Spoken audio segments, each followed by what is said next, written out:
اب ہمارا اہل سنت کا جو نظریہ ہے کہ اللہ نے آپ کو جمی ما کانا وما یکون کا علم عطا فرمایا، یعنی جو ہو چکا تھا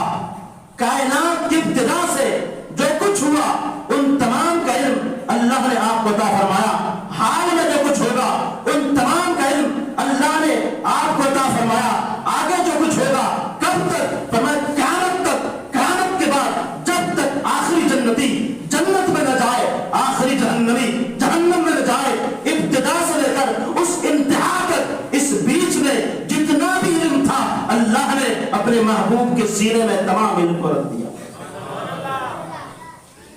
اب لوگ کہتے ہیں کہ آپ نے حضور کے لیے جمی ما کان وما یکون کا علم مان کر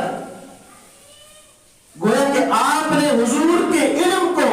اللہ کے علم کے ساتھ ملا دیا۔